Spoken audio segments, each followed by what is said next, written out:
What do you mean his pants look daft? In the DC universe, the only people who hate Superman are the villains. And who would want to share an opinion with Lex Luthor or Brainiac? The rest of the fictional Earth's population adore the Kryptonian hero who's made their lives uniformly better, with all that freeze-breath nonsense meaning he can deal with all the pesky alien threats that the regular police force struggle to contain. In our universe, Superman has a similarly widespread popularity. He's a culture icon unlike any other, instantly recognizable from his power set, costume, logo, even his haircut. Movies, TV shows, games, and of course the original comic book swamp us. Clark Kent, Kal-El, whatever you want to call him, he's been around for a good long while, but the few people who are perhaps less happy to see him ask questions like, if he was just there to kick off the superhero revolution, who needs him now? Plus, he's too powerful. That makes him boring. And if he really is so powerful, why isn't he just doing stuff like stopping wars, famine, or disease? Well, I'm Rue from What Culture, and I have the answers. Here are 10 stupid arguments about Superman that just don't make any sense. 10. Why can't he just fix everything? Jerry Siegel and Joe Shuster base their comic creation on the philosopher Friedrich Nietzsche's Platonic ideal of our species, able to fix all problems and be morally perfect. Superman does that not with widespread social change, but by having all the superpowers possible to fix everything. So why doesn't he just fix everything? The Man of Steel spends his time getting cats out of trees and fighting giant robots in low Earth orbit, important things admittedly, but ending world hunger, brokering peace between nations, scrapping nuclear weapons, that sort of thing should take precedence. An edition of the webcomic Saturday Morning Breakfast Cereal looked at a world where Superman has fought all his enemies and is installed as the power source for a perpetual motion machine that gives the world free electricity. And he does that forever, until he dies. So Superman could fix everything, but we'd be treating him like a machine, and it would be unfair as well as deeply unsettling. 9. His origin makes no sense. The last son of Krypton laid a template for all the superheroes that came after him, from costumes to powers and secret identities, plus a tragic origin story. Batman's parents might have lived, and Spider-Man's Uncle Ben might have been spared if Clark Kent hadn't begun his superhero career flung at supersonic speed from a dying planet. Actually born Kal-El of the planet Krypton, his father was Jor-El, a respected scientist who was nonetheless ignored by his peers when he warned them that their world was dying. He decided to build a life raft so that one Kryptonian would live to tell the story and stop the race dying out completely, but it was the size of a newborn baby. If he was prepared enough to make that, well, why didn't he just make a bigger one so that he could use it too? For one thing, he wasn't actually prepared at all, having cobbled together such a small ship only because it took less time, a resource he had very little of. Plus, an adult Kryptonian would have had trouble adapting to and being accepted by another world. Ours especially. 8. There's no need for Clark Kent. A similar argument is made about the Dark Knight. Batman is his true self and Bruce Wayne is the mask, so what's the point in him even having the secret identity thing anyway? Surely it's just a distraction from his crime-fighting gig. The Man of Steel is essentially a god, so why would he trouble himself walking amongst mortals the majority of the time? He's got better things to do. The answer is pretty much the same for Clark as it is for Bruce, though. If Superman was just a guy who floated about in space and fought supervillains 24/7, he would eventually become kind of run down, detached, and haunted by constant battle. He wouldn't be able to connect with humanity. He'd feel even more apart from them, and that wouldn't end well. Clark Kent is important because being mostly human grounds Superman. It stops him being an alien without morals, without regard for the population he's supposed to be saving. It's also important because, despite being born on Krypton, he was raised as a human. That not only makes it easier for readers to sympathize with him,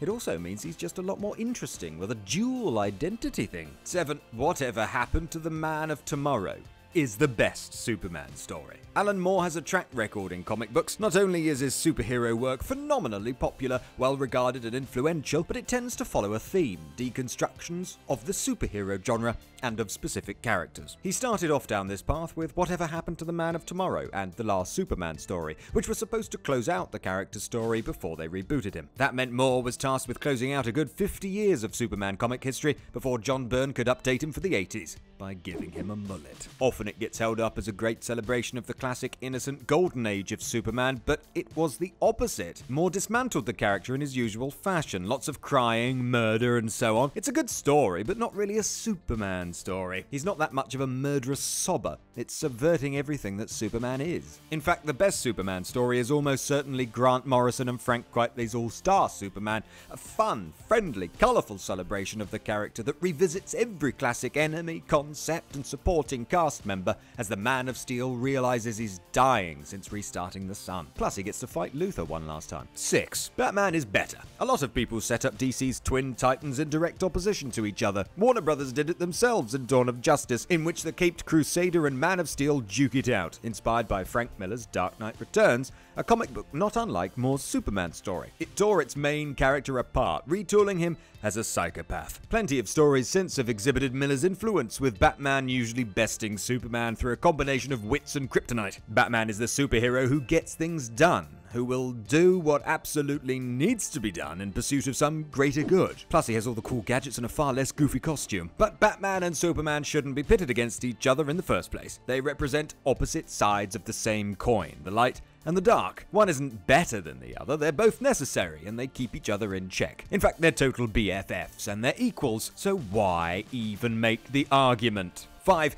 He's just an imperialist American weapon. The Dark Knight Returns is not a very subtle comic. Fans debated for years whether Superman's truth, justice, and the American way values meant he was nothing more than a jingoistic stooge, a superpowered weapon for the US deployed as propaganda during World War II. In Miller's hands, that meant Ronald Reagan was literally using Superman as his personal bodyguard. That characterization has been carried over for decades by creators influenced by Miller. And again, it's a stupid argument that doesn't make any sense. For one thing, everyone remembers that Superman's an alien, right? He has adopted Earth and the United States more particularly as his home. He isn't really American, and having him be a weapon for the country is, well, boring. It's way more interesting when, say, Lex Luthor gets elected president and has trouble liaising with him, or when he renounces his citizenship as he did in Action Comics 900. Superman routinely saves the planet, not just America, and he does it for humanity, not just for Americans. 4. The underpants, well, they're silly. This particular foible of superhero costume design comes from the early days, when they were originally inspired by the trunks that circus muscle men used to wear. They were the strongest men around back then, so of course the superheroes had to wear them too. Overwhelming fan pressure meant that when DC rebooted their entire continuity with the New 52, they also took the opportunity to redesign a lot of their characters, which mainly meant that Superman and Batman and a few others had their trunks taken away, and lots of fabric lines added to their costumes as well for some reason. It's an argument that makes no sense because, well, the pants aren't the silliest part of Superman's costume. All of it's silly. It's baby blue. It has a cape that doesn't do anything. He has his first initial plastered across his chest, and it's not just Superman, it's Batman and Spider-Man. They all have goofy outfits. That's just part of the deal, really. 3. He's invincible. For many, that's reason enough to disregard the character altogether. In almost every respect, they're totally wrong. For one thing, basically every superhero is invincible. Every hero in every piece of genre fiction and by narrative necessity is resistant to death. Occasionally the writers will off someone, but in most cases they come back. Superman is as invincible as Captain Kirk or Bruce Wayne. They'll never die because they're the heroes. You might say Superman's the only one invincible in universe, but even that's wrong. He's always been vulnerable to kryptonite and magic. Plus there's the death of Superman, where he got bludgeoned to death by Doomsday, an alien-created killing machine that was the first enemy as strong as him. That's proof he can be killed, albeit temporarily. Anyway, the Man of Steel fighting another strong person isn't interesting. His real vulnerability is his morals, his intention to never let anyone die. He's fallible because he's so utterly morally good. 2. He has too many powers. It's true that Superman has had some rather out-there abilities over the years. As time went by, his skill set expanded beyond faster than a speeding bullet, leaping tall buildings in a single bound, more powerful than a locomotive, and the like. Soon he could knock people out by kissing them, travel through time by flying around the world backwards, and even peel off his symbol and throw it at people. Recently, he even discovered the power to absorb a load of solar energy and then unleash it as a nuclear explosion. Even without all these recent additions, there are those who think Superman is already too overpowered. That's down to him being the first modern superhero, I'm afraid. Of course he got all the good powers. He's far from overpowered, though. DC Comics in particular is full of characters who are essentially gods and who laugh in the face of Superman. It's like the opposite of saying Batman only works because of his gadgets. It's the same answer. The man matters more than his powers. 1. He's boring. Really.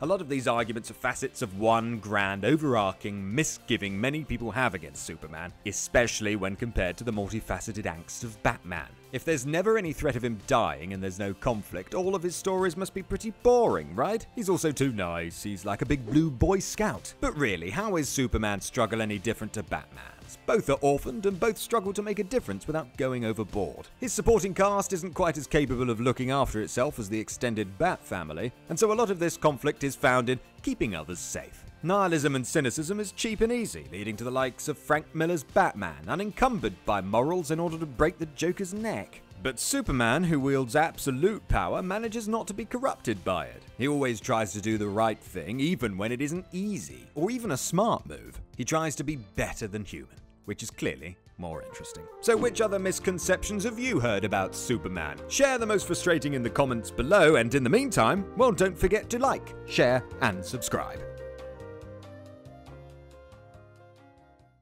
God, look at that! They made it through to the end of the video! God, well done, you. I wouldn't have. We're so proud. Yeah, so why not like, share, subscribe below for more fun like this? And also, there's some videos to the left and the right between me and my boy here, Ewan, and you can catch more of us. It might be okay. It might be. Probably won't.